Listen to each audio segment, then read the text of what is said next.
Hey, did you ever adorn your college dorm room with posters of The Cure and Edgar Allan Poe? Does the song Witchy Woman speak to you maybe a little more than it should? Well, congratulations! You might be a Shadow Sorcerer. But what is a Shadow Sorcerer? Well, break out the guyliner, crank up the Bauhaus, and tighten up the rough draft on that creepypasta that's definitely gonna launch your short story career because it's spooky season. Oh, goth kids. You know, as much as we poked fun at the concept about 15 years ago, the funny thing is that's just everyone now. Maybe not as much the clothes or the music or the cigarettes, but the disassociation with a system that fundamentally disrespects us and a rejection of its cookie-cutter nuclear family aesthetic? Yeah, that sounds about right. So, in a sense, aren't we all just a little bit edgy?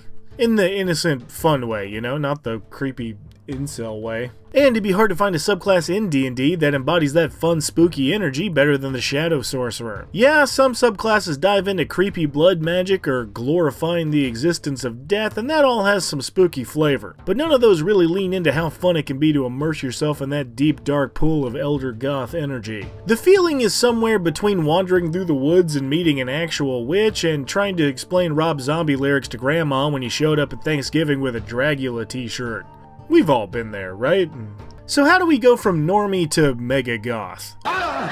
Well, somewhere in between Googling which mixed drinks looks the most like blood and binge watching every episode of American Horror Story, your spooky soul cooked up a little spooky magic. Which makes sense considering the amount of time it takes to put on the chains and black makeup. Getting to school at a decent hour is legitimately nothing short of witchcraft. But this newfound magic comes with a little added quirks. Now, it seems like a lot of folks ignore these, and I think that's a shame. You see, it's my belief it's the little things that make characters who they are. Not necessarily their rippling muscles or cold outward demeanor, but what's their favorite book? Do they like chicken and dumplings? And I appreciate when D&D gives us little hints on how to make a quirked up Shadow Sorcerer with a little bit of swagger. Whether their skin is so icy cold you're pretty sure they're actually dead, or you've never noticed if they've blinked or not, these give you a neat jumping off point to give your Shadow Sorcerer a little more flavor and help them come to life. Or create your own if you want. Maybe your Shadow Sorcerer gets a really bad sunburn when outside too long, or always smells like the inside of a Hot Topic.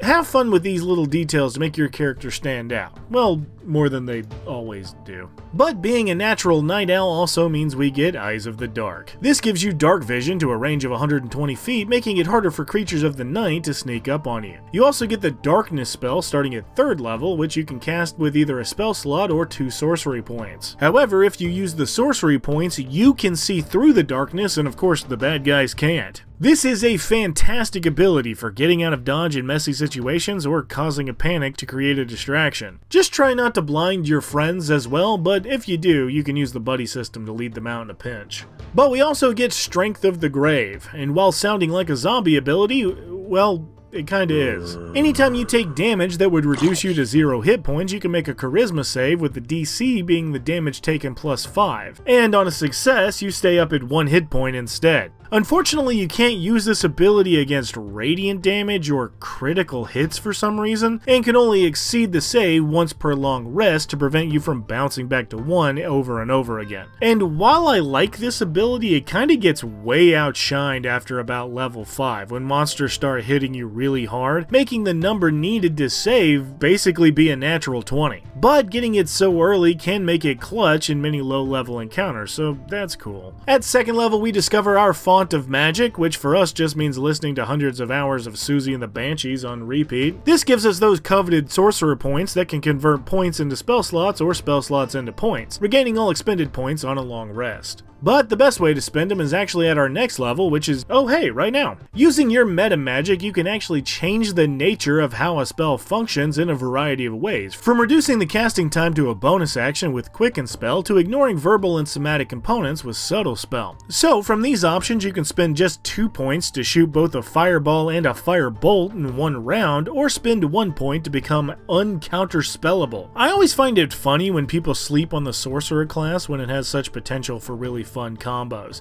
Why is it that those damn pointy-headed bastards always have all the fun? Real magic comes from right here, the cold dead heart, you nerds. Anyway, at 5th level we get a little bit of magical guidance to re-roll a failed ability check by spending a sorcery point, but it's 6th level where we get this subclass's signature ability with the Hound of Ill Omen. This dangerously disturbing doggo is an absolute menace on the battlefield and is actually just the goodest boy. You can summon old Fido within 30 feet of a creature you can see within 120 feet as a bonus action by spending only 3 sorcerer points, and he'll target only that creature which you designate. This playful pup has the stats of a direwolf with some very unique changes and is considered a monstrosity instead of a beast. But while he may be ugly, his benefits are absolutely beautiful. He'll appear with temporary hit points equal to half your sorcerer level, he can move through creatures and objects as though they were difficult terrain, and your hellhound will always know the location of your target even if it's hidden from you. The hound can attack and make opportunity attacks, but the best part is if the targeted creature is within 5 feet of Pup Pup, they have disadvantage on any spell you cast. Now that's a good boy. This is a wild combo and very strong for a ranged caster, letting you put a dangerous obstacle with a hefty amount of hit points and a pretty mean bite right on top of the bad guy and then shoot a bolt of lightning directly into their face, to which they have to take the save at disadvantage all in one turn. And because your sorcery points scale with your class level, this combo becomes cheaper and cheaper to pull off as you level up, meaning if your hound is destroyed, you can summon him back as many times as you have points to spend. That's just nasty. Whew, well, that was a wild level for us, but we don't get another ability for a little bit, so make sure to capitalize on your spooky energy and pick up the appropriately spooky spells. Things like Shadow Blade, Vampiric Touch, Blight, Circle of Death, Finger of Death, you know, cheery stuff like that as we make our way to 14th level. Here we get the Shadow Walk, giving you a free 120-foot teleport as a bonus action as long as both areas are in dim light or darkness, which is incredible for mobility but really bad for fighting at the beach. 17th level gets us those 9th level spells, and yes, Wish is the best and you can take it if you want, but what's more goth than Power Word Kill? This just straight up murders any creature under 100 hit points. No save, no check, dead, done, do not pass go, you finished, boy! This is a fantastic spell, but if you go that route, just try not to make your power word too embarrassing, like woe or regret, you know, something like that.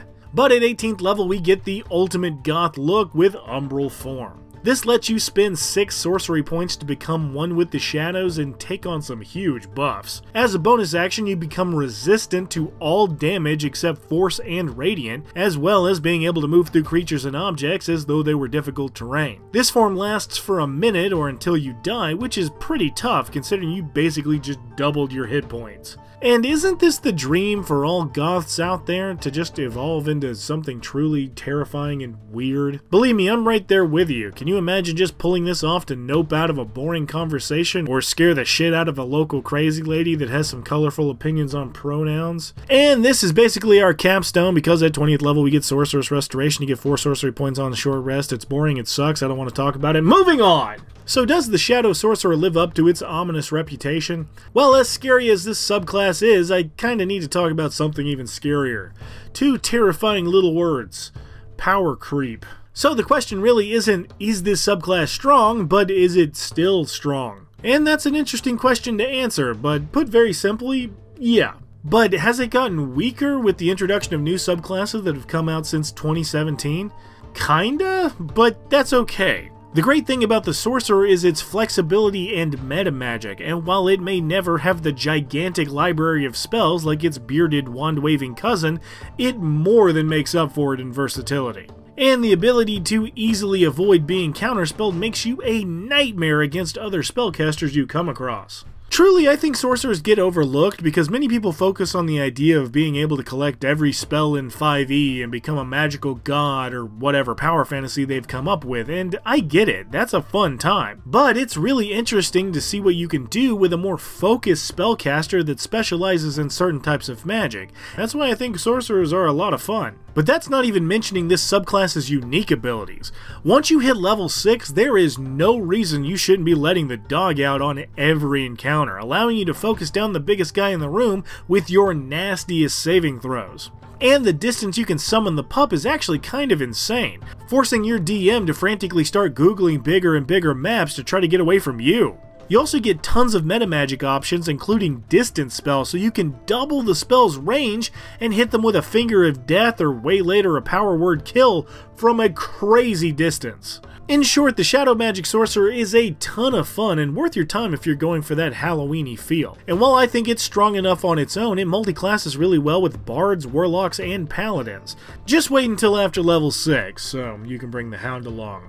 So if you have a morbid fascination with all things creepy, dress in several layers of leather even though it's 90 degrees outside, and are constantly getting confused by which black collars belong to you and which belong to the dog, guess what? You might be a Shadow Sorcerer.